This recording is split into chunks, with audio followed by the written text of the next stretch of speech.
আশা কহিল, আচ্ছা, তোমার ডাক্তারিতে ভাগ বসাইব না, আমারই অংশ আমি বালিকে দিব। মহেন্দ্র কহিল, তুমি তো দিবে, আমি দিতে দিব কেন?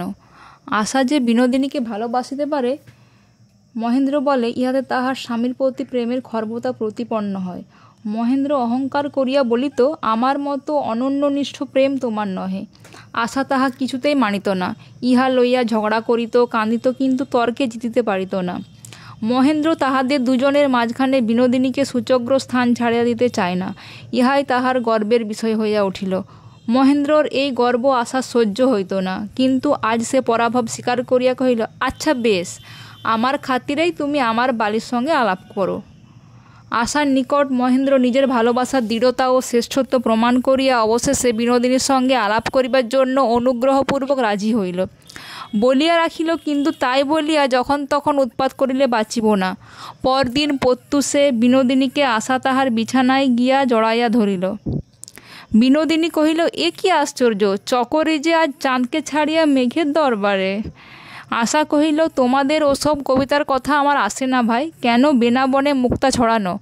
যে তোমার কথা জবাব দিতে পারিবে, একবার তাহার কাছে কথা শোনাও। সে বিনোদিনী কহিল, সে রসিক লোকটি কে? আশা কহিল, তোমার দেবর, আমার স্বামী। না ভাই, ঠাট্টা নয়, তিনি তোমার সঙ্গে আলাপ করিবার জন্য পীড়াপিড়ি করিতেছেন। বিনোদিনী মনে মনে কহিল, স্ত্রীর হুকুমে আমার প্রতি তলব পড়িয়াছে, আমি অমনি ছুটিয়া যাইব, আমাকে তেমন পাও নাই। বিনোদিনী কোনো মতেই রাজি হইল না। আশা তখন স্বামীর কাছে বড় অপ্রতিভ হইল। মহেন্দ্র মনে মনে বড় রাগ করিল। তাহার কাছে বাহির হইতে আপত্তি, তাহাকে অন্য সাধারণ পুরুষের মতো জ্ঞান করা, আর কেহ হইলে তো একদিনে অগ্রসর হইয়া নানা কৌশলে বিনোদিনীর সঙ্গে দেখা সাক্ষাৎ আলাপ পরিচয় করিত। মহেন্দ্র যে তাহার চেষ্টামাত্র করে নাই, ইহা দেখি বিনোদিনী তাহার পরিচয় পায় নাই। বিনোদিনী যদি একবার ভালো করিয়া জানে, তবে অন্য পুরুষ এবং মহেন্দ্রের প্রভেদ বুঝিতে পারে। বিনোদিনীও দুদিন পূর্বে আক্রোশের সহিত মনে মনে বলিয়াছিল, এতকাল বাড়িতে আছি, মহেন্দ্র যে একবার আমাকে দেখিবার চেষ্টাও করে না। যখন পিসিমার ঘরে থাকি, তখন কোনো ছুতা করিয়াও যে মার ঘরে আসে না। এত উদাসীন্য কিসের? আমি কি জড় পদার্থ? আমি কি মানুষ না? আমি কি স্ত্রীলোক নই? একবার যদি আমার পরিচয় পাইত, তবে আদরের চুনির সঙ্গে বিনোদিনীর প্রভেদ বুঝিতে পারিত। আশা স্বামীর কাছে প্রস্তাব করিল, তুমি কালেজ গেছ বলিয়া চোখের বালিকে আমাদের ঘরে আনিব, তাহার পরে বাহির হইতে তুমি হঠাৎ আসিয়া পড়িবে, তা হইলেই সে জব্দ হইবে।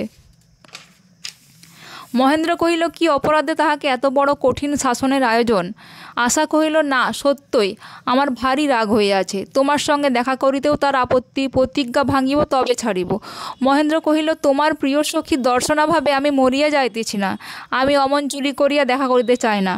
আশা সানুনয়ে মহেন্দ্র হাত ধরিয়া কহিল, মাথা খাও, একটিবার তোমার এ কাজ করিতেই হইবে। একবার যে করিয়া হোক তাহার গুমর ভাঙিতে চাই, তারপর তোমাদের যেমন ইচ্ছা তাই করিও। মহেন্দ্র নিরুত্তর হইয়া রহিল। আশা কহিল, লক্ষ্মীটি, আমার অনুরোধ রাখো। মহেন্দ্র আগ্রহ প্রবল হইয়া উঠিতেছিল, সেই জন্য অতিরিক্ত মাত্রায় উদাসীন্য প্রকাশ করিয়া সম্মতি দিল। শরৎকালের স্বচ্ছ নিস্তব্ধ মধ্যাহ্নে বিনোদিনী মহেন্দ্র নির্জন শয়নগৃহে বসিয়া আশাকে কার্পাটের জুতা বুনিতে শিখাইছিল। আশা অন্যমনস্ক হইয়া ঘন ঘন দ্বারের দিকে চাহিয়া গণনায় ভুল করিয়া বিনোদিনীর নিকট নিজের অসাধ্য পপুটত্ব প্রকাশ করিতেছিল। অবশেষে বিনোদিনী বিরক্ত হইয়া তাহার হাত হইতে কার্পেট টান মারিয়া ফেলিয়া দিয়া কহিল, ও তোমার হইবে না, আমার কাজ আছে, আমি যাই। আশা কহিল, আর একটু বসো, এবার দেখো আমি ভুল করিব না, বলিয়া আবার সেলাই লইয়া পড়িল। ইতিমধ্যে নিঃশব্দ পদে বিনোদিনীর পশ্চাতে দ্বারের নিকট মহেন্দ্র আসিয়া দাঁড়াইল। আশা সেলাই হইতে মুখ না তুলিয়া আস্তে আস্তে হাসিতে লাগিল। বিনোদিনী কহিল, হঠাৎ হাসির কথা কি মনে পড়িল? আশা আর থাকিতে পারিল না, উচ্চ কণ্ঠে হাসিয়া উঠিয়া কার্পেট বিনোদিনীর গায়ের উপর ফেলিয়া দিয়া কহিল, না ভাই, ঠিক বলিয়াছ, ও আমার হইবে না, বলিয়া বিনোদিনীর গলা জড়িয়া দ্বিগুণ হাসিতে লাগিল। প্রথম হইতেই বিনোদিনী সব বুঝিয়াছিল। আশার চাঞ্চল্যে এবং ভাবভঙ্গিতে তাহার কিছুই গোপন ছিল না। কখন মহেন্দ্র পশ্চাতে আসিয়া দাঁড়াইয়াছে তাহাও সে বেশ জানিতে পারিয়াছিল। নিতান্ত সরল নিরীহের মতো সে আশার এই অত্যন্ত ক্ষীণ ফাঁদের মধ্যে ধরা দিল। মহেন্দ্র ঘরে ঢুকিয়া কহিল, হাসির কারণ হইতে আমি হতভাগ্য কেন বঞ্চিত হই? বিনোদিনী চমকিয়া মাথায় কাপড় টানিয়া উঠিবার উপক্রম করিল। আশা তাহার হাত চাপিয়া ধরিল। মহেন্দ্র হাসিয়া কহিল, হয় আপনি বসুন, আমি যাই, নয় আপনিও বসুন আমিও বসি। বিনোদিনী সাধারণ মেয়ের মতো আশার সহিত হাত কাড়াকাড়ি করিয়া মহা কোলাহলে লজ্জার ধুম বাঁধাইয়া দিল না। সহায় সুরেই বলিল, কেবল আপনার অনুরোধেই বসিলাম, কিন্তু মনে মনে অভিশাপ দিবেন না। মহেন্দ্র কহিল, এই বলিয়া অভিশাপ দিব, আপনার যেন অনেকক্ষণ চলৎশক্তি না থাকে। বিনোদিনী কহিল, সে অভিশাপকে আমি ভয় করি না, কেননা আপনার অনেকক্ষণ খুব বেশিক্ষণ হইবে না, বোধহয় সময় উত্তীর্ণ হইয়া আসিল। বলিয়া আবার একটু সে উঠিবার চেষ্টা করিল। আশা তাহার হাত চাপিয়া ধরিয়া বলিল, মাথা খাও, আর একটু বসো। আশা জিজ্ঞাসা করিল, সত্য করিয়া বলো, আমার চোখের বালিকে কেমন লাগিল? মহেন্দ্র কহিল, মন্দ না। আশা অত্যন্ত ক্ষুণ্ণ হইয়া কহিল, তোমার কাউকে আর পছন্দই হয় না, মহেন্দ্র কেবল একটি লোক ছাড়া। আশা কহিল, আচ্ছা, ওর সঙ্গে আর একটু ভালো করিয়া আলাপ হোক, তারপরে বুঝিব পছন্দ হয় কিনা। মহেন্দ্র কহিল, আবার আলাপ? এখন বুঝি বরাবর এমনিই চলিবে? আশা কহিল, ভদ্রতার খাতিরেও তো মানুষের সঙ্গে আলাপ করিতে হয়। একদিন পরিচয়ের পরে যদি দেখাশোনা বন্ধ করো, তবে চোখের বালি কি মনে করিবে বলো দেখি? তোমার কিন্তু সকলেই আশ্চর্য। আর কেউ হইলে অমন মেয়ের সঙ্গে আলাপ করিবার জন্য সাধিয়া বেড়াইত, তোমার যেন একটা মস্ত বিপদ উপস্থিত হইল। অন্য লোকের সঙ্গে তাহার এই প্রভেদের কথা শুনিয়া মহেন্দ্র ভারী খুশি হইল। কহিল, আচ্ছা বেশ, তো ব্যস্ত হইবার দরকার কি? আমার তো পালাইবার স্থান নাই, তোমার সখীরও পালাইবার তাড়া দেখি না। সুতরাং দেখা মাঝে মাঝে হইবেই, এবং দেখা হইলে ভদ্রতা রক্ষা করিবে, তোমার স্বামী সেটুকু শিক্ষা আছে। মহেন্দ্র মনে স্থির করিয়া রাখিয়াছিল, বিনোদিনী এখন হইতে কোনো না কোনো ছুতায় দেখা দিবেই, ভুল বুঝিয়াছিল। বিনোদিনী কাজ দিয়াও যায় না, দৈবাৎ যাতায়াতের পথেও দেখা হয় না। পাছে কিছুমাত্র ব্যগ্রতা প্রকাশ হয় বলিয়া মহেন্দ্র বিনোদিনীর প্রসঙ্গ স্ত্রীর কাছে উত্থাপন করিতে পারে না। মাঝে মাঝে বিনোদিনীর সঙ্গলাভের জন্য স্বাভাবিক সামান্য ইচ্ছাকেও গোপন ও দমন করিতে গিয়া মহেন্দ্র ব্যগ্রতা আরও যেন বাড়িয়া উঠিতে থাকে। তাহার পরে বিনোদিনীর ঔদাস্যে তাহাকে আরও উত্তেজিত করিতে থাকিল। বিনোদিনীর সঙ্গে দেখা হইবার পরদিনে মহেন্দ্র নিতান্তই যেন প্রসঙ্গক্রমে হাস্যোচ্ছলে আশাকে জিজ্ঞাসা করিল, আচ্ছা, তোমার অযোগ্য স্বামীটিকে চোখের বালির কেমন লাগিল? প্রশ্ন পড়িবার পূর্বেই আশার কাছ হইতে সে সম্বন্ধে উচ্ছ্বাসপূর্ণ বিস্তারিত রিপোর্ট পাইবে। মহেন্দ্র এরূপ দৃঢ় আশা ছিল না, কিন্তু সেজন্য সবুর করিয়া যখন ফল পাইল না, তখন লীলাচ্ছলে প্রশ্নটা উত্থাপন করিল। আশা মুশকিলে পড়িল। চোখের বালি কোনো কথাই বলে নাই, তাহাতে আশা সখীর উপর অত্যন্ত অসন্তুষ্ট হইয়াছিল। স্বামীকে বলিল, রস্য, 2-4 দিন আগে আলাপ হোক, তারপরে তো বলিবে কাল কতক্ষণে দিব দেখা, কটা কথাই বা হইয়াছিল।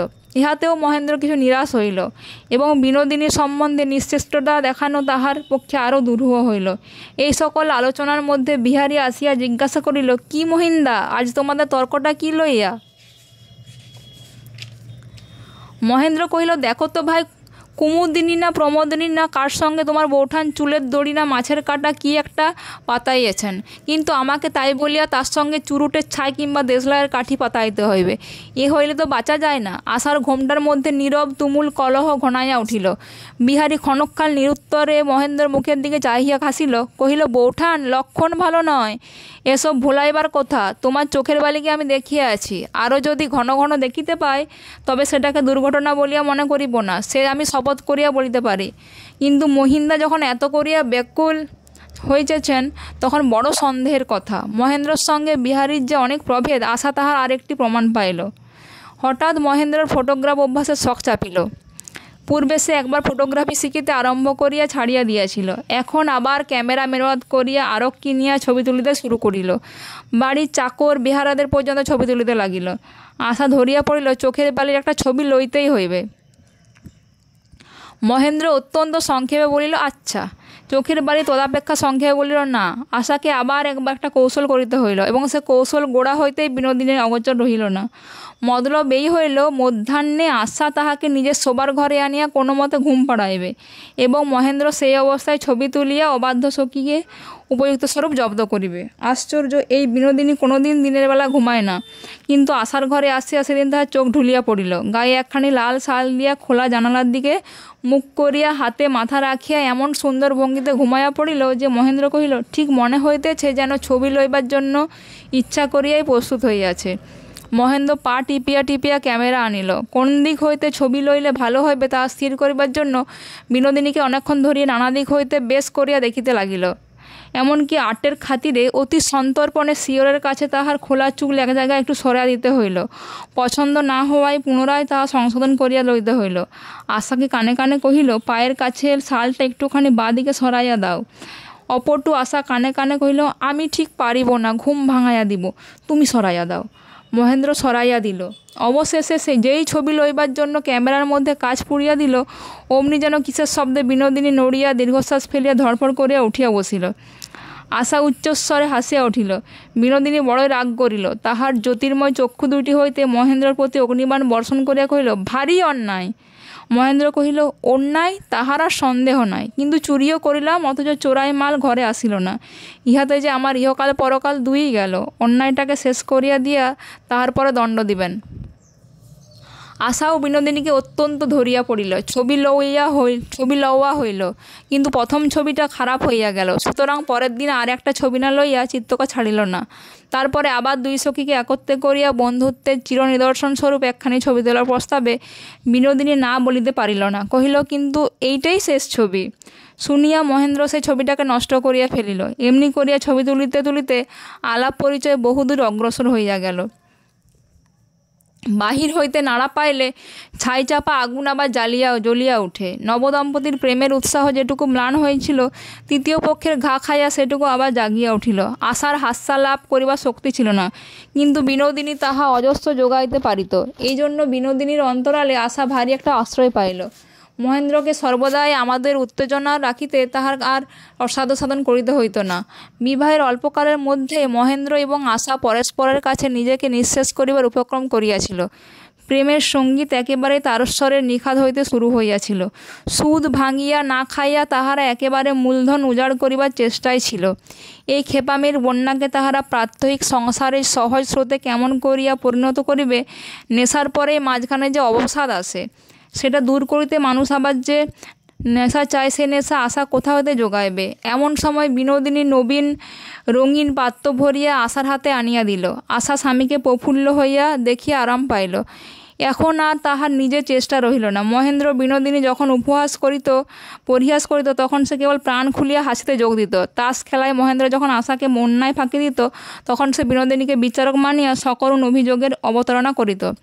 মহেন্দ্র তাহাকে ঠাট্টা করিলে বা কোনো অসঙ্গত কথা বলিলে সে প্রত্যাশা করিত বিনোদিনী তাহার উহইয়া উপযুক্ত জবাব দিয়া দিবে। এইরূপে তিনজনের সভা জমিয়া উঠিল। কিন্তু তাই বলিয়া বিনোদিনীর কাজে শৈথিল্য ছিল না। রাঁধা বাড়া, ঘরকন্যা দেখা, রাজলক্ষ্মী সেবা করা সমস্ত সে নিঃশেষপূর্বক সমাধা করিয়া তবে আমোদে যোগ দিত। মহেন্দ্র অস্থির হইয়া বলিত, চাকর দাসীগুলোকে না কাজ করিতে দিয়া তুমি মাটি করিবে দেখেছি। বিনোদিনী বলিত, নিজে কাজ না করিয়া মাটি হওয়ার চেয়ে সে ভালো, যাও তুমি কলেজে যাও। মহেন্দ্র, আজ বাদলার দিনটাতে। বিনোদিনী, না সে হইবে না, তোমার গাড়ি তৈরি হইয়া আছে, কলেজ যাইতে হইবে। মহেন্দ্র, আমি তো গাড়ি বারণ করিয়া দিয়াছিলাম। বিনোদিনী, আমি বলিয়া দিয়াছি। বলিয়া মহেন্দ্র কলেজ যাইবার কাপড় আনিয়া সম্মুখে উপস্থিত করিল। মহেন্দ্র বলিল, তোমার রাজপুতের ঘরে জন্মানো উচিত ছিল, যুদ্ধকালে আত্মীয়কে বর্ম পরাইয়া দিতে। আমাদের প্রলোভনে ছুটি লওয়া, পড়া ফাঁকি দেওয়া বিনোদিনী কোনো মতে প্রশ্রয় দিত না। তাহার কঠিন শাসনে দিনে দুপুরে অনিয়মিত আমোদ একেবারে উঠিয়া গেল, এবং এইরূপ সায়াহ্নের অবকাশ মহেন্দ্রের কাছে অত্যন্ত রমণীয় লোভলীন হইয়া উঠিল। তাহার দিনটা যেন নিজের অবসানের জন্য যেন প্রতীক্ষা করিয়া থাকিত। পূর্বে মাঝে মাঝে ঠিক সময় মতো আহার প্রস্তুত হইত না, এবং সেই ছুতা করিয়া মহেন্দ্র আনন্দে কলেজ কামাই করিত। কিন্তু এখন বিনোদিনী স্বয়ং বন্দোবস্ত করিয়া মহেন্দ্র কলেজের খাওয়া সকাল সকাল ঠিক করিয়া দেয়, এবং খাওয়া হইলেই মহেন্দ্র খবর পায় গাড়ি তৈয়ার।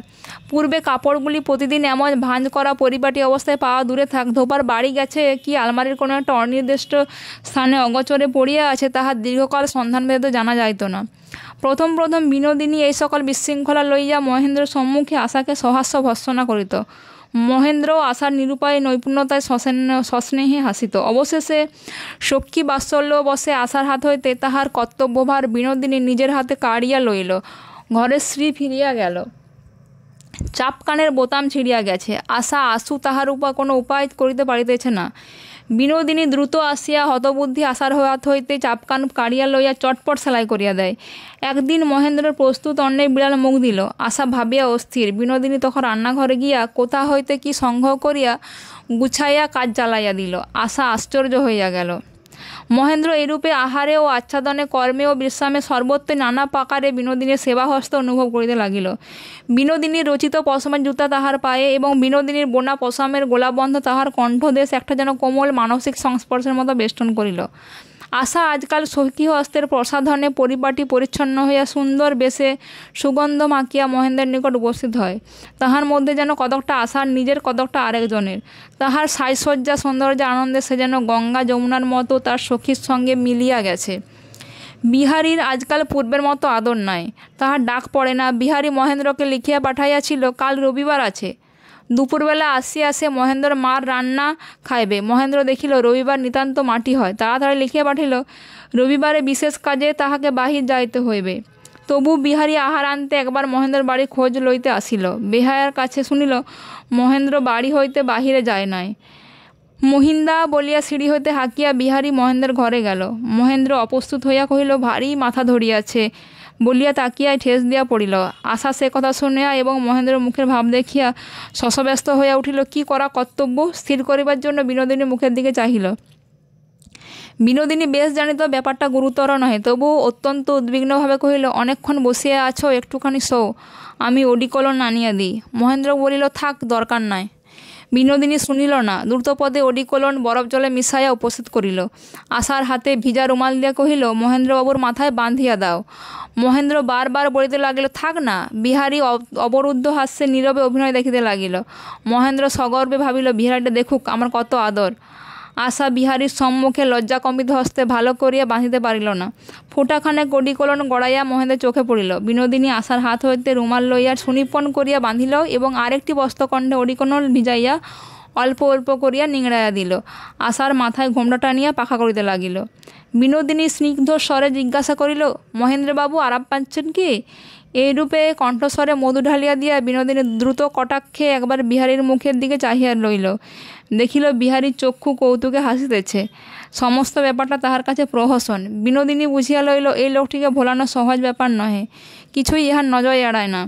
বিহারী হাসিয়া কহিল, বিনোদ বৌঠান, এমনতর সুশ্রোতা পাইলে রোগ সারিবে না, বাড়িয়া যাইবে। বিনোদিনী কহিল, তা কেমন করিয়া জানিব? আমরা মূর্খ মেয়ে মানুষ, আমাদের ডাক্তারি শাস্ত্রে বুঝি এই মতো লেখা আছে? বিহারী, আছেই তো, সেবা দেখিয়া আমারও কপাল ধরিয়া উঠিতেছে, কিন্তু পোড়া কপালকে বিনা চিকিৎসাতেই চটপট সারিয়া উঠিতে হয়। মহিন্দার কপালে জোর বেশি। বিনোদিনী ভিজা বস্ত্রখণ্ড রাখিয়া দিয়া কহিল, কাজ নাই, বন্ধুর চিকিৎসা বন্ধুতেই করুন। বিহারী সমস্ত ব্যাপারটা ভিতরে ভিতরে দেখিয়া বিরক্ত হইয়া উঠিয়াছিল। এ কয়দিন সে অধ্যয়নে ব্যস্ত ছিল। ইতিমধ্যে মহেন্দ্র, বিনোদিনী ও আশায় মিলিয়া আপনা আপনি যে এতখানি তাল পাকাইয়া তুলিয়াছে তাহা সে জানিত না। আজ সে বিনোদিনীকে বিশেষ করিয়া দেখিল, বিনোদিনীও তাহাকে দেখিল। বিহারী কিছু তীক্ষ্ণস্বরে কহিল, ঠিক কথা, বন্ধুর চিকিৎসা বন্ধুই করিবে। আমি মাথা ধরিয়া আনিয়াছিলাম, আমি তাহা সঙ্গে লইয়া চলিলাম। ওডিকলন আর বাজে খরচ করিবেন না। আশার দিকে চাহিয়া কহিল, বৌঠান, চিকিৎসা করিয়া রোগ সারানোর চেয়ে রোগ না হইতে দেওয়াই ভালো। বিহারী ভাবিল, আর দূরে থাকিলে চলিবে না, যেমন করিয়া হোক ইহাদের মাঝখানে আমাকেও একটা স্থান লইতে হইবে। ইহাদের কেহই আমাকে চাহিবে না, তবু আমাকে থাকিতে হইবে। বিহারী আহার অভ্যর্থনা অপেক্ষা না করিয়া মহেন্দ্র বুহের মধ্যে প্রবেশ করিতে লাগিল। বিনোদিনীকে কহিল, বিনোদ বৌঠান, এই ছেলেটিকে ইহার মা মাটি করিয়াছে, বন্ধু মাটি করিয়াছে, স্ত্রী মাটি করিতেছে। তুমিও সেই দলে না ভিড়ে একটু নতুন পথ দেখাও, দোহাই তোমার। মহেন্দ্র কহিল, অর্থাৎ? বিহারী কহিল, অর্থাৎ আমার মতো লোক যাহাকে কেহ কোনো কালে পোছে না। মহেন্দ্র, তাহাকে মাটি করো। মাটি হইবার উমেদারি সহজ নহে বিহারী, দরখাস্ত পেশ করিলে হয় না। বিনোদিনী হাসিয়া কহিল, মাটি হইবার ক্ষমতা থাকা চাই বিহারীবাবু। বিহারী কহিল, নিজ গুণ না থাকিলেও হাতের গুণে হইতে পারে, একবার প্রশ্রয় দিয়া দেখোই না। বিনোদিনী কহিল, আগে হইতে প্রস্তুত হইয়া আসিলে কিছু হয় না, অসাবধান থাকিতে হয়। কি বলো ভাই চোখের বালি? তোমার এই দেওরের ভার তুমি লও না ভাই। আশা তাহাকে 2 অঙ্গুলি দিয়ে ঠেলিয়া দিল। বিহারীও এই ঠাট্টায় যোগ দিল না। আশার সম্বন্ধে বিহারীর কোনো ঠাট্টা সহিবে না, এটুকু বিনোদিনীর কাছে এড়াইতে পারে নাই। বিহারী আশাকে শ্রদ্ধা করে এবং বিনোদিনীকে হালকা করিতে চায়, ইহা বিনোদিনীকে বিঁধিল। সে পুনরায় আশাকে কহিল, তোমার এই ভিক্ষুক দেওরটি আমাকে উপলক্ষ করিয়া তোমার কাছে আদর ভিক্ষা করিয়াছে, কিছু দে ভাই। আশা অত্যন্ত বিরক্ত হইল। ক্ষণকালের জন্য বিহারীর মুখ লাল হইল, পরক্ষণে হাসিয়া কহিল, আমার বেলাতে কি পরের উপর পরাত চালাইবে, আর মহিন্দার সঙ্গে নগদ কারবার? বিহারী সে সমস্ত মাটি করিয়াইতে আসিয়াছে। বিনোদিনীর ইহা বুঝিতে বাকি রহিল না। বুঝিল বিহারীর সম্মুখে সশস্ত্র থাকিতে হইবে। মহেন্দ্রও বিরক্ত হইল। খোলসা কথায় কবিত্বের মাধুর্য নষ্ট হয়। সে ঈষৎ তীব্র স্বরে কহিল, বিহারী, তোমার মহিন্দা কোনো কারবারে যান না, হাতে যা আছে তাতেই তিনি সন্তুষ্ট। বিহারী কহিলেন, তিনি না যেতে পারেন, কিন্তু ভাগ্যে লেখা থাকলে কারবারের কেউ বাহির হইয়া আসিয়াও লাগে। বিনোদিনী, আপনার উপস্থিত হাতে কিছুই নাই, কিন্তু আপনার ঢেউটা কোন দিকে হইতে আসিতেছে?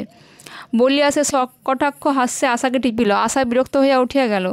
বিহারী পরাভূত হইয়া ক্রোধে নীরব হইল। উঠিবার উপক্রম করিতেই বিনোদিনী কহিল, হতাশ হইয়া যাবেন না বিহারবাবু, আমি চোখের বালিকে পাঠাইয়া দিতেছি। বিনোদিনী চলিয়া যাইতে স্বভাবভঙ্গে মহেন্দ্র মনে মনে রাগিল। মহেন্দ্রের অপ্রসন্ন মুখ দেখিয়া বিহারীর রুদ্ধ আবেগ উচ্ছ্বসিত হইয়া উঠিল। কহিল, মহিন্দা, নিজের সর্বনাশ করিতে চাও করো, বরাবর তোমার এই সেই অভ্যাস হইয়া আসিয়াছে, কিন্তু যে সরল হৃদয়া সাধ্যি তোমার একান্ত বিশ্বাসে আশ্রয় করিয়া আছে, তাহার সর্বনাশ করিও না। এখনও বলিতেছি, তাহার সর্বনাশ করিও না। বলিতে বলিতে বিহারীর কণ্ঠ রুদ্ধ হইয়া আসিল। মহেন্দ্র রুদ্ধ রোষে কহিল, বিহারী, তোমার কথা আমি কিছুই বুঝিতে পারিতেছি না, হেয়ালি ছাড়িয়া স্পষ্ট কথা কও। বিহারী কহিল, স্পষ্টই কহিব। বিনোদিনী তোমাকে ইচ্ছা করিয়া অধর্মের দিকে টানিতেছে, এবং তুমি না জানিয়া মূঢ়ের মতো অপথে পা বাড়াইতেছ। মহেন্দ্র গর্জন করিয়া উঠিয়া কহিল, মিথ্যা কথা! তুমি যদি ভদ্রলোকের মেয়েকে এমন অন্যায় সন্দেহের চোখে দেখো, তবে অন্তঃপুরে তোমার আসা উচিত নয়। এমন সময় একটি থালায় মিষ্টান্ন সাজাইয়া বিনোদিনী হাস্যমুখে তাহার বিহারীর সম্মুখে রাখিল। বিহারী কহিল, এ কি ব্যাপার, আমার তো ক্ষুধা নাই। বিনোদিনী কহিল, সে কি হয়, একটু মিষ্টিমুখ করিয়া আপনাকে যাইতেই হইবে। বিহারী হাসিয়া কহিল, আমার দরখাস্ত মঞ্জুর হইল বুঝি, সমাদর আরম্ভ হইল? বিনোদিনী অত্যন্ত টিপিয়া হাসিল, কহিল, আপনি যখন দেওয়ার, তখন সম্পর্কে যে জোর আছে, যেখানে দাবি করা চলে সেখানে ভিক্ষা করা কেন? আদর যে কাড়িয়া লইতে পারেন, কি বলেন মহেন্দ্রবাবু? মহেন্দ্র তখন বাক্যস্ফূর্তি হইতেছিল না। বিনোদিনী বলিল, বিহারবাবু লজ্জা করিয়া খাইতেছেন না, না রাগ করিয়া? আর কাহাকেও ডাকিয়া আনিতে হইবে? বিহারী, কোনো দরকার নাই, যাহা পাইলাম তাহাই প্রচুর। বিনোদিনী, ঠাট্টা! আপনার সঙ্গে পরিবার জো নাই, মিষ্টান্ন দিলেও মুখ মন্দ হয় না। রাত্রে আসা মহেন্দ্রের নিকটে বিহারী সম্বন্ধে রাগ প্রকাশ করিল। মহেন্দ্র অন্য দিনের মতো হাসিয়া উড়িয়া দিল না, সম্পূর্ণ যোগ দিল। প্রাতঃকালে উঠিয়া মহেন্দ্র বিহারী বাড়ি গেল। কহিল, বিহারী, বিনোদিনী হাজার হোক ঠিক বাড়ির মেয়ে নয়, তুমি সামনে আসিলে সে যেন কিছু বিরক্ত হয়। বিহারী কহিল, তাই নাকি? তবে তো কাজটা ভালো হয় না। তিনি যদি আপত্তি করেন, তার সামনে নাই গেলাম। মহেন্দ্র নিশ্চিত হইল, এত সহজে এত অপ্রিয় কার্য শেষ হইবে তাহা সে মনে করিয়ে করে নাই। বিহারীকে মহেন্দ্র ভয় করে। সেই দিন বিহারী মহেন্দ্র অন্তপুরে গিয়া কহিল, বিনোদ বৌঠান মাপ করিতে হইবে। বিনোদিনী, কেন বিহারী বাবু? বিহারী বলিল, মহেন্দ্রর কাছে শুনিলাম আমি অন্তপুরে আপনার সামনে হাজির হই বলিয়া আপনি বিরক্ত হইয়াছেন, তাই ক্ষমা চাইয়া বিদায় লইব। বিনোদিনী কহিল, সে কি হয় বিহারী বাবু, আমি আজ আছি কাল নাই, আপনি আমার জন্য কেন যাইবেন? এত গোলো হইবে জানিলে আমি এখানে আসিতাম না। এই বলিয়া বিনোদিনী মুখ ম্লান করিয়া সে অশ্রু সংবরণ করিতে দ্রুতপদে চলিয়া গেল। বিহারী ক্ষণকালের জন্য মনে করিল, মিথ্যা সন্দেহ করিয়া আমি বিনোদিনীকে অন্যায় আঘাত করিয়াছি। সেদিন সন্ধ্যাবেলায় রাজলক্ষ্মী বিপন্নভাবে আসিয়া কহিলেন, মহিন, বিপিনের বউ যে বাড়ি যাইবে বলিয়া ধরিয়া বসিয়াছে। মহেন্দ্র কহিল, কেন মা, এখানে তার কি অসুবিধা হইতেছে? রাজলক্ষ্মী কহিল, অসুবিধা না, বউ বলিতেছে তাহার মতো সমর্থ বয়সের বিধবা মেয়ে পরের বাড়ি বেশিদিন থাকিলে লোকে নিন্দা করিবে। মহেন্দ্র ক্ষুব্ধভাবে কহিল, এ বুঝি পরের বাড়ি হইল? বিহারী বসিয়াছিল। মহেন্দ্র তাহার প্রতি ভৎসনা দৃষ্টি নিক্ষেপ করিল। অনুতপ্ত বিহারী ভাবিল, কাল আমার কথাবার্তায় একটু যেন নিন্দার আভাস ছিল। বিনোদিনী বোধহয় তাহাতে বেদনা পাইয়াছে। স্বামী স্ত্রী উভয়ে মিলিয়া বিনোদিনীর উপর অভিমান করিয়া বসিল। ইনি বলিলেন, আমাদের পর মনে করো ভাই। উনি বলিলেন, এতদিন পরে আমরা পর হইলাম। বিনোদিনী কহিল, আমাকে কি তোমরা চিরকাল ধরিয়া রাখিবে ভাই? মহেন্দ্র কহিল, এত কি আমাদের স্পর্ধা? আশা কহিল, তবে কেন এমন করিয়া আমাদের মন কাড়িয়া লইলে? সেদিন কিছুই স্থির ছিল না। বিনোদিনী কহিল, না ভাই, কাজ নাই, দুদিনের জন্য মায়া না বাড়ানোই ভালো বলিয়া বেকুল চক্ষে একবার মহেন্দ্রের মুখের দিকে চাহিল। পরদিন বিহারী আসিয়া কহিল, বিনোদ বৌঠান যাবার কথা কেন বলিতেছেন? কিছু দোষ করিয়াছে কি? তাহারই শাস্তি?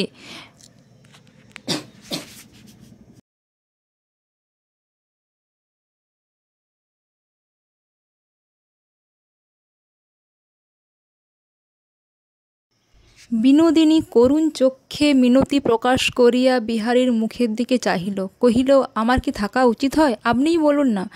বিহারী মুশকিলে পড়িল। থাকা উচিত এ কথা সে কেমন করিয়া বলিবে। কহিল, অবশ্য আপনাকে তো যাইতেই হইবে, না হয় আর 2-4 দিন থাকিয়া গেলেন, তাহাতে ক্ষতি কি?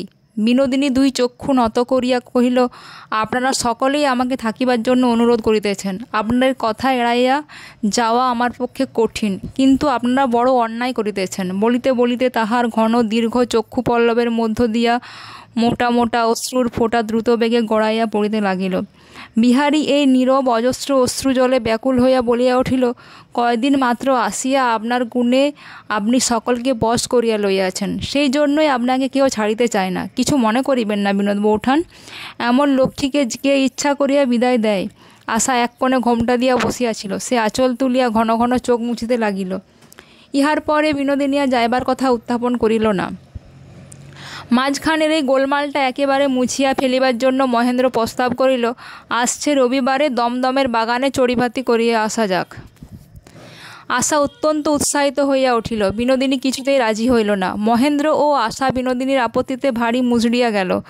তাহার মনে করিল, আজকাল বিনোদিনী কেমন যেন দূরে সরিয়া যাইবার উপক্রম করিতেছে।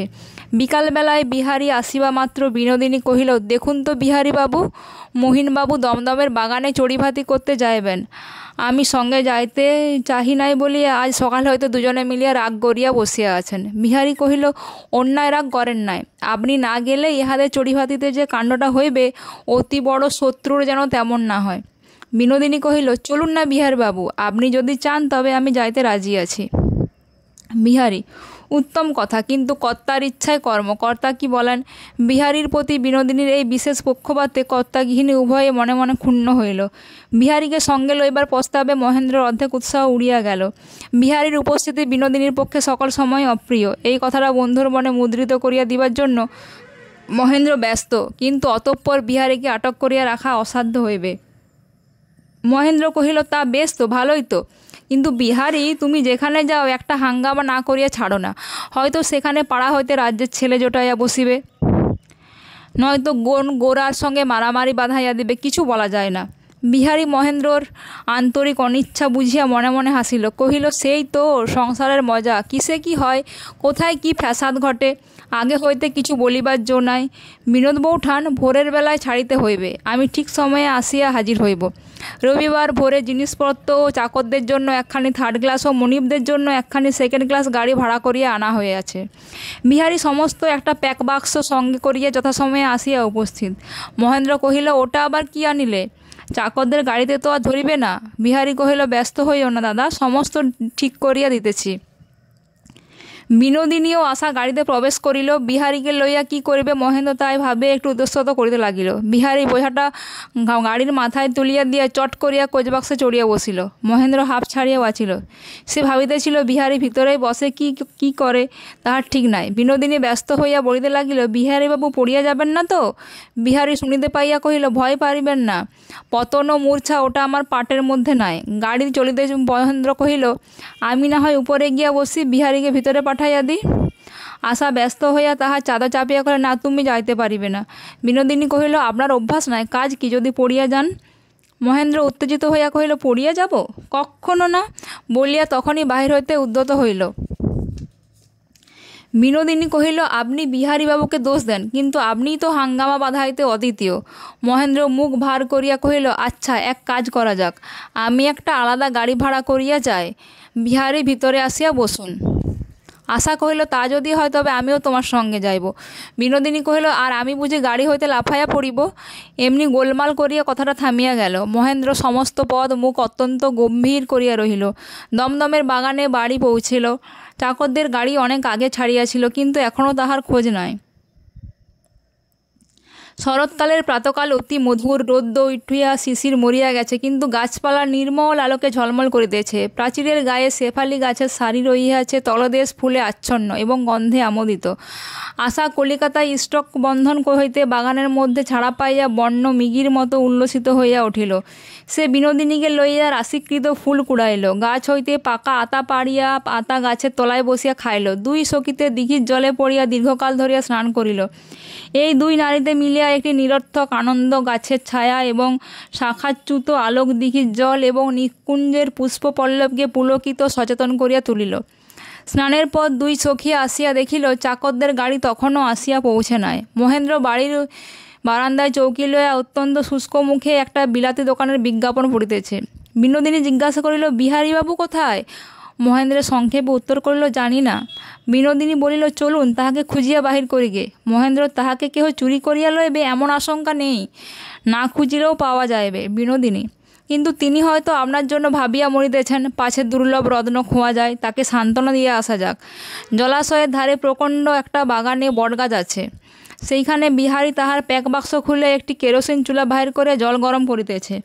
সকলে আসিবা মাত্র আতিথ্য করিয়া বাঁধা বেদির উপর বসায় এক পেয়ালা গরম চা এবং ছোট রেখাবিতে দু একটি মিষ্টান্ন ধরিয়া দিল। বিনোদিনী বারবার বলিতে লাগিল, ভাগ্যে বিহারীবাবু সমস্ত উদ্যোগ করিয়া আনিয়াছেন, তাই তো রক্ষা, নহিলে চা না পাইলে মহেন্দ্রবাবুর কি দশা হইত। চা পাইয়া মহেন্দ্র বাঁচিয়া গেল, তবু বলিল, বিহারীর সমস্ত বাড়াবাড়ি, চড়িভাতি করতে আসিয়াছে, এখানেও সমস্ত দস্তুর মতো আয়োজন করিয়া আসিয়াছে, ইহাতে মজা থাকে না। বিহারী কহিল, তবে দাও ভাই তোমার চায়ের পেলা, তুমি না খাইয়া মজা করোগে, বাধা দিব না। বেলা হই চাকরেলা আসিল না। বিহারীর বাক্স হইতে আহারাদি সর্বপ্রথম সরঞ্জাম বাহির হইতে লাগিল। চাল, ডাল, তরি তরকারি এবং ছোট ছোট বোতলে পেশা মশলা আবিষ্কৃত হইল। বিনোদিনী আশ্চর্য হইয়া বলিতে লাগিল, বিহারীবাবু, আপনি যে আমাদেরও ছাড়াইয়াছেন, ঘরে তো গৃহিণী নাই, তবে শিখিলেন কোথা হইতে? বিহারী কহিল, প্রাণের দায়ে শিখেছি, নিজের যত্ন নিজেকেই করিতে হয়। বিহারী নিতান্ত পরিহাস করিয়া কহিল, কিন্তু বিনোদিনী গম্ভীর হইয়া বিহারীর মুখে করুণ চক্ষের কৃপাবর্ষণ করিল। বিহারী ও বিনোদিনীতে মিলিয়া রাঁধা বাড়ার প্রবৃত্ত হইল। আশা ক্ষীণ সংকুচিতভাবে হস্তক্ষেপ করিতে আসিলে বিহারী তাহাতে বাধা দিল। অপটু মহেন্দ্র সাহায্য করিবার কোনো চেষ্টাও করিল না। সে গুড়ির উপরে হেলান দিয়া একটা পায়ের উপর আরেকটা পা তুলিয়া কম্পিত বটপত্রের উপর রৌদ্রকিরণের নৃত্য দেখিতে লাগিল। রন্ধন প্রায় শেষ হইলে পর বিনোদিনী কহিল, মহিনবাবু, আপনি ওই বটের পাতা গনিয়া শেষ করিতে পারিবেন না, এবারে স্নান করিতে যান। ভৃত্যের দল এতক্ষণে জিনিসপত্র লইয়া উপস্থিত হইল। তাহাদের গাড়ি পথের মধ্যে ভাঙিয়া গিয়াছিল। তখন বেলা দুপুর হইয়া গেছে। আহারান্তে সেই বটগাছের তলায় তাস খেলিবার প্রস্তাব হইল। মহেন্দ্র কোনো মতেই গা দিল না এবং দেখিতে দেখিতে ছায়াতলে ঘুমাইয়া পড়িল। আশা বাড়ির মধ্য গিয়া দ্বার রুদ্ধ করিয়া বিশ্রামের উদ্যোগ করিল। বিনোদিনী মাথার উপরে একটুখানি কাপড় তুলিয়া দিয়া কহিল, আমি তবে ঘরে যাই। বিহারী কহিল, কোথায় যাইবেন? একটু গল্প করুন, আমাদের দেশের কথা বলুন। ক্ষণে ক্ষণে উষ্ণ মধ্যাহ্নের বাতাস তরুপল্লব মর্মরিত করিয়া চলিয়া গেল। ক্ষণে ক্ষণে দিঘির পাড়ে জাম গাছের ঘনপত্রের মধ্য হইতে কোকিল ডাকিয়া উঠিল। বিনোদিনী তাহার ছেলেবেলাকার কথা বলিতে লাগিল, তাহার বাপ মায়ের কথা, তাহার বাল্য সাথীর কথা। বলিতে বলিতে তাহার মাথা হইতে কাপড়টুকু খসিয়া পড়িল। বিনোদিনীর মুখে খর যৌবনের যে একটি দীপ্তি সর্বদাই বিরাজ করিত, বাল্যস্মৃতির ছায়া আসিয়া তাহাকে স্নিগ্ধ করিয়া দিল। বিনোদিনীর চক্ষে যে কৌতুকরতির কটাক্ষ দেখিয়া তীক্ষ্ণ দৃষ্টি বিহারীর মনে এ পর্যন্ত নানা প্রকার সংশয় উপস্থিত হইয়াছিল, সেই উজ্জ্বল কৃষ্ণ জ্যোতি যখন একটি শান্ত সজল রেখায় ম্লান হইয়া আসিল, তখন বিহারী যেন আরেকটি মানুষ দেখিতে পাইল। এই দীপ্তিমণ্ডলের কেন্দ্রস্থলে কোমল হৃদয়টুকু এখনও সুধা ধারায় সরস হইয়া আছে। অপরিতৃপ্ত রঙ্গরস কৌতুকবিলাসের দহন জ্বালায় এখনও নারী প্রকৃতি শুষ্ক হইয়া যায় নাই। বিনোদিনী সল্লজ্জ সতীস্ত্রীভাবে একান্ত ভক্তিভরে প্রতিসেবা করিতেছে। কল্যাণ পরিপূর্ণা জননীর মতো সন্তানকে কোলে ধরিয়া আছে। এ ছবি ইতিপূর্বে মুহূর্তের জন্য বিহারীর মন উদিত হয় নাই। আজ যেন রঙ্গমঞ্চের পটখানা ক্ষণকালের জন্য উড়িয়া গিয়া ঘরের ভিতরকার একটি মঙ্গল দৃশ্য তাহার চোখে পড়িল। বিহারী ভাবিল, বিনোদিনী বাহিরে বিলাসিনী যুবতী বটে, কিন্তু তাহার অন্তরে একটি পূজারতা নারী নিরসনে তপস্যা করিতেছে। বিহারী দীর্ঘ নিঃশ্বাস ফেলিয়া মনে মনে কহিল, প্রকৃত আপনাকে মানুষ আপনিও জানিতে পারেন নাই, অন্তর্যামীই জানেন। অবস্থা বিপাকে যেটা বাহিরে গড়িয়া ওঠে সংসারের কাছে, সেইটাই সত্য। বিহারী কথাটাকে থামিতে দিল না, প্রশ্ন করিয়া জাগাইয়া রাখিতে লাগিল। বিনোদিনী এ সকল কথা এ পর্যন্ত এমন করিয়া শোনাইবার লোক পায় নাই। বিশেষত কোনো পুরুষের কাছে সে এমন আত্মবিস্মৃত স্বাভাবিকভাবে কথা কহে নাই। আজ অজস্র কলকণ্ঠে নিতান্ত সহজ হৃদয়ের কথা বলিয়া তাহার সমস্ত প্রকৃতি যেন নববাড়ি ধারায় স্নাত স্নিগ্ধ এবং পরিতৃপ্ত হইয়া গেল। ভোরে উঠিবার উপদ্রবে ক্লান্ত মহেন্দ্র 5টার সময় ঘুম ভাঙিল। বিরক্ত হইয়া কহিল, এবার ফিরিবার উদ্যোগ করা যাক। বিনোদিনী কহিল, আর একটু সন্ধ্যা করিয়া গেলে কি ক্ষতি হইবে? মহেন্দ্র কহিল, না, শেষকালে মাতাল গোরার হাতে পড়িতে হইবে। জিনিসপত্র গুছাইয়া তুলিতে অন্ধকার হইয়া আসিল। এমন সময় চাকর আসিয়া খবর দিল, ঠিকা গাড়ি কোথায় গেছে? খুঁজিয়া পাওয়া যাইতেছে না। গাড়ি বাগানের বাহিরে অপেক্ষা করিতেছিল। দুইজন গোরা গাড়োয়ানের প্রতি বল প্রকাশ করিয়া স্টেশনে লইয়া গেছে। আর একটা গাড়ি ভাড়া করিতে চাকরকে পাঠাইয়া দেওয়া হলো। বিরক্ত মহেন্দ্র কেবলই মনে মনে কহিতে লাগিল, আজ দিনটা মিথ্যা মাটি হইয়াছে। অধৈর্য সে আর কিছুতেই গোপন করিতে পারে না, এমনিই হইল। শুক্লপক্ষে চাঁদ ক্রমে শাখা জাল জড়িত দিকপ্রান্ত হইতে মুক্ত আকাশে আরোহণ করিল। নিস্তব্ধ নিষ্কম্প বাগান ছায়ালোকে খচিত হইয়া উঠিল। আজ এই মায়ামণ্ডিত পৃথিবীর মধ্যে বিনোদিনী আপনাকে কি একটা অপূর্বভাবে অনুভব করিল। আজ সে যখন তরু বীথিকার মধ্যে আশাকে জড়াইয়া ধরিল, তাহার মধ্যে প্রণয়ের কৃত্রিমতা কিছুই ছিল না। আশা দেখিল বিনোদিনী দুই চক্ষু দিয়া জল ঝরিয়া পড়িতেছে। আশা ব্যথিত হইয়া জিজ্ঞাসা করিল, কি ভাই চোখের বালি, তুমি কাঁদিতেছ কেন? বিনোদিনী কহিল, কিছু নয় ভাই, আমি বেশ আছি। আজ দিনটা আমার বড় ভালো লাগিল। আশা জিজ্ঞাসা করিল, কিসে তোমার এত ভালো লাগিল ভাই? বিনোদিনী কহিল, আমার মনে হইতেছে আমি যেন মরিয়া গেছি, যেন পরলোকে আসিয়াছি। এখানে যেন আমার সমস্তই মিলিতে পারে। বিস্মিত আশা এসব কিছুই বুঝিতে পারিল না। সে মৃত্যুর কথা শুনিয়া দুঃখিত হইয়া কহিল, ছি ভাই চোখের বালি, অমন কথা বলিতে নেই। গাড়ি পাওয়া গেল। বিহারী পুনরায় কোচবাক্সে জড়িয়া বসিল। বিনোদিনী কোনো কথা না বলিয়া বাহিরের দিকে চাহিয়া রহিল। জ্যোৎস্নায় স্তম্ভিত তরুশ্রেণী ধাবমান নিবিড় জাহাস্রোতের মতো তাহার চোখের উপর দিয়া চলিয়া যাইতে লাগিল। আশা গাড়ির কোণে ঘুমাইয়া পড়িল। মহেন্দ্র সুদীর্ঘ পথ নিতান্ত বিমর্ষ হইয়া বসিয়া থাকিল। চড়িভাতির দুর্দিনের পর মহেন্দ্র বিনোদিনীকে আর একবার ভালো করিয়া আয়ত্ত করিতে লইতে উৎসুক ছিল, কিন্তু তাহার পরদিনে রাজলক্ষ্মী ইনফ্লুয়েঞ্জা জ্বরে পড়িলেন। রোগ গুরুতর নহে, তবু তাহার অসুখ ও দুর্বলতা যথেষ্ট। বিনোদিনী দিনরাত্রি তাহার সেবা নিযুক্ত হইল। মহেন্দ্র কহিল, দিনরাত এমন করিয়া খাটিলে শেষকালে তুমি যে অসুখে পড়িবে। মার সেবার জন্য আমি লোক ঠিক করিয়া দিতেছি। বিহারী কহিল, মহিন্দা, তুমি অত ব্যস্ত হইও না। উনি সেবা করিতেছেন, করিতে দাও। এমনি করিয়া কি আর কেহ করিতে পারিবে? মহেন্দ্র রোগীর ঘরে ঘন ঘন যাতায়াত আরম্ভ করিল। একটা লোক কোনো কাজ করিতেছে না, অথচ কাজের সময় সর্বদাই সঙ্গে লাগিয়া আছে। ইহা কর্মিষ্ঠা বিনোদিনীর পক্ষে অসহ্য। সে বিরক্ত হইয়া 2-3 বার কহিল, মহিনবাবু, আপনি এখানে বসিয়া থাকিয়া কি সুবিধা করিতেছেন? আপনি যান, অনর্থক কালেজ কামাই করিবেন না। মহেন্দ্র তাহাকে অনুসরণ করে। ইহাতে বিনোদিনীর গর্ব এবং সুখ ছিল, কিন্তু তাই বলিয়া এমনতর কাঙালপনা, রুগ্না মাতার শয্যাপার্শ্বেও লুব্ধ হৃদয়ে বসিয়া থাকা, ইহাতে তাহার ধৈর্য থাকিত না, ঘৃণাবোধ হইত। কোনো কাজ যখন বিনোদিনীর উপর নির্ভর করে, তখন সে আর কিছুই মনে রাখে না। যতক্ষণ খাওয়ানো দাওয়ানো, রোগী সেবা, ঘরের কাজ প্রয়োজন, ততক্ষণ বিনোদিনীকে কেহ অপধাবন দেখে নাই। সেও প্রয়োজনের সময় কোনো প্রকার অপ্রয়োজনীয় ব্যাপার দেখিতে পারে না। বিহারী অল্পক্ষণের জন্য মাঝে মাঝে রাজলক্ষ্মীর সংবাদ লইতে আসে। ঘরে ঢুকিয়া কি দরকার তাহা সে তখনই বুঝিতে পারে। কোথায় একটা কিছুর অভাব আছে, তাহার চোখে পড়ে। মুহূর্তের মধ্যে সমস্ত ঠিক করিয়া দিয়ে সে বাহির হইয়া যায়। বিনোদিনী মনে বুঝিতে পারিত বিহারী তাহার শুশ্রূষাকে শ্রদ্ধার চোখে দেখিতেছে। সেই জন্য বিহারীর আগমনে সে যেন বিশেষ পুরস্কার লাভ করিতেছ। মহেন্দ্র নিতান্ত ধিক্কার বেগে অত্যন্ত কড়া নিয়মে কালিজে বাহির হইতে লাগিল। একে সময় তাহার মেজাজ অত্যন্ত রুক্ষ হইয়া রহিল। তাহার পরে কী পরিবর্তন! খাবার ঠিক সময়ে হয় নাই, সোয়েজটা নিরুদ্দেশ হয়, মোজা জোড়ার ছিদ্র কমে অগ্রসর হইতে থাকে। এখন এই সমস্ত বিশৃঙ্খলায় মহেন্দ্র পূর্বের ন্যায় আমোদ বোধ হয় না। যখন যেটি দরকার তখনই সেটি হাতের কাছে সুসজ্জিত পাইবার আরাম কাহাকে বলে, তাহা সে কয়দিন জানিতে পারিয়াছে। এক্ষণে তাহার অভাবে, আশার অশিক্ষিত অপটুতায় মহেন্দ্র আর কৌতুক বোধ হয় না। চুনি, আমি তোমাকে কতদিন বলিয়াছি স্নানের আগেই আমার জামায় বোতাম পরিয়া প্রস্তুত রাখিবে, আর আমার চাপকান প্যান্টলন ঠিক করিয়া রাখিয়া দিবে। একদিনও তাহা হয় না। স্নানের পর বোতাম পরাইতে আর কাপড় খুঁজে বেড়াইতে আমার 2 ঘণ্টা যায়। অনুতপ্ত আশা লজ্জায় ম্লান হইয়া বলে, আমি বেহারাকে বলিয়া দিয়াছিলাম। বেহারাকে বলিয়া দিয়েছিলে? নিজের হাতে করিতে দোষ কি? তোমার দ্বারা যদি কোনো কাজ পাওয়া যায়। ইহা আশার পক্ষে বজ্রাঘাত। এমন ভৎসনা সে কখনো পায় নাই। এই জবাব তাহার মুখে বা মনে আসিল না। তুমি তো আমার কর্মশিক্ষায় ব্যাঘাত ঘটিয়াছ, এই ধারণাই তাহার ছিল না যে গৃহ কর্মশিক্ষার নিয়ত অভ্যাস ও অভিজ্ঞতা সাপেক্ষ। সে মনে করিত, আমার স্বাভাবিক অক্ষমতা ও নির্বুদ্ধিতায় কোনো কাজ ঠিকমতো করে উঠিতে পারি না।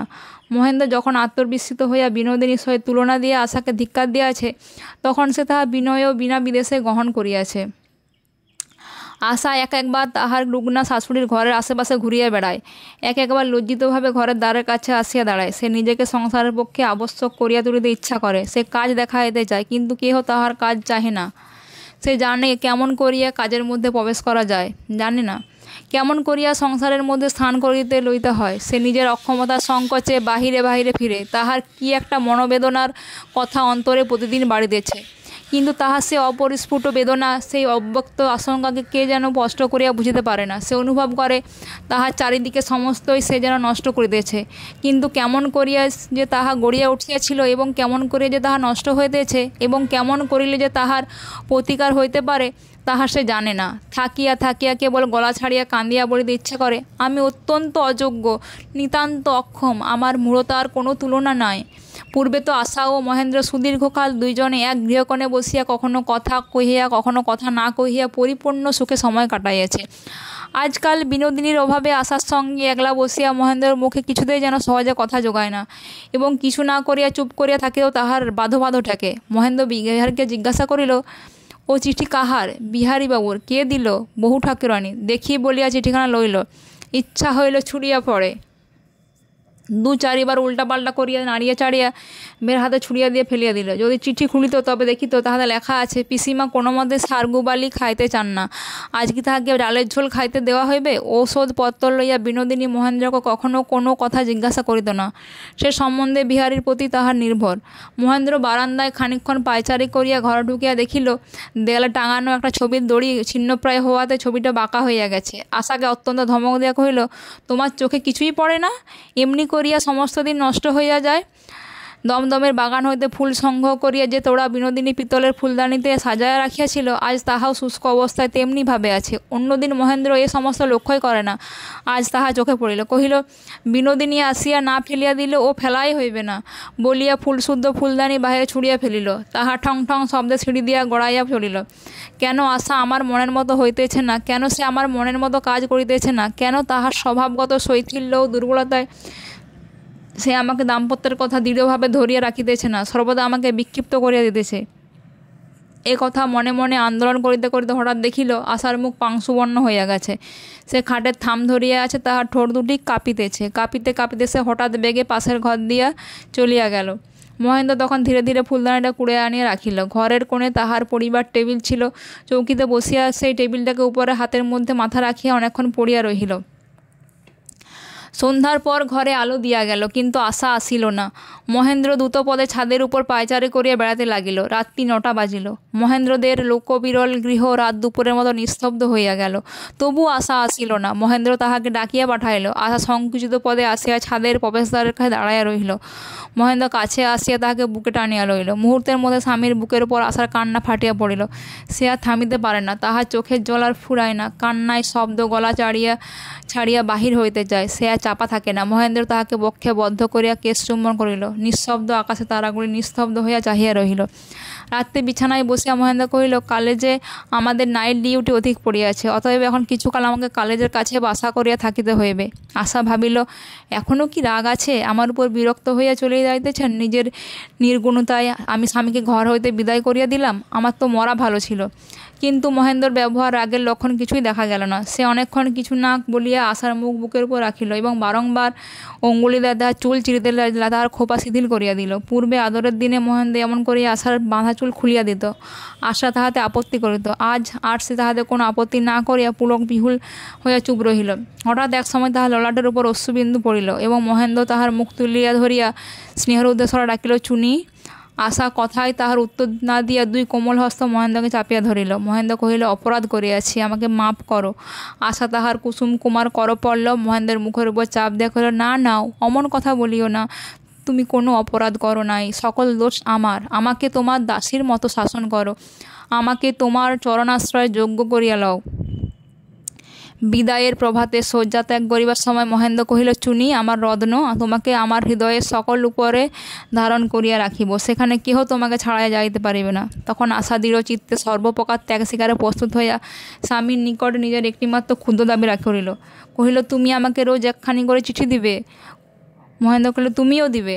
আশা কহিল, আমি কি লিখিতে জানি? মহেন্দ্র তাহার কানের কাছে অলকগুচ্ছ টানিয়া দিয়ে বলে, তুমি অক্ষয় কুমার দত্তের চেয়ে ভালো লিখিতে পারো, চারুপাঠ যাহাকে বলে। আশা কহিল, যাও, আমাকে আর ঠাট্টা করিও না। যাইবার পূর্বে আশা যথাযোগ্য নিজের হাতে মহেন্দ্রর পোর্টম্যান্টো সাজাতে বসিল। মহেন্দ্রর মোটা মোটা শীতের কাপড় ঠিকমতো ভাঁজ করা কঠিন, বাক্সে ধরানো শক্ত। উভয়ে মিলিয়া কোনো মতে চাপাচাপি ঠাসাঠুসি করিয়া যাহা এক বাক্সে ধরিত তাহাতে 2 বাক্স বোঝাই করিয়া তুলিল। তবু যাহা ভুলক্রমে বাকি রহিল তাহাতে আরও কতকগুলি স্বতন্ত্র পুটুলির সৃষ্টি হইল। ইহা লইয়া আশা যদিও বারবার লজ্জাবোধ করিল, তবু তাহাদের কাড়াকাড়ি কৌতুক ও পরস্পরের প্রতি সহাস্য দোষারও পূর্বেকার আনন্দদিন ফিরিয়া আসিল। এই যে বিদায়ের আয়োজন হইতেছে তাহা আশা ক্ষণকালের জন্য ভুলিয়া গেল। সহিস 10 বার গাড়ি তৈয়ারি কথা মহেন্দ্রকে স্মরণ করিয়া দিল। মহেন্দ্র কানে তুলিল না। অবশেষে বিরক্ত হইয়া বলিল, ঘোড়া খুলিয়া দাও। সকালক্রমে বিকাল হইয়া গেল। বিকাল সন্ধ্যা হলো। তখন স্বাস্থ্য পালন করিতে পরস্পরকে সতর্ক করিয়া দিয়া এবং নিয়মিত চিঠি দেখা সম্বন্ধে বারংবার প্রতিশ্রুতিবদ্ধ করাইয়া লইয়া ভারাক্রান্ত হৃদয়ে পরস্পরের বিচ্ছেদ হইল। রাজলক্ষ্মী আজ 2 দিন হইয়া উঠিয়া বসিয়াছেন। সন্ধ্যাবেলায় গায়ে মোটা কাপড় মুড়ি দিয়া বিনোদিনীর সঙ্গে তাস খেলিতেছেন।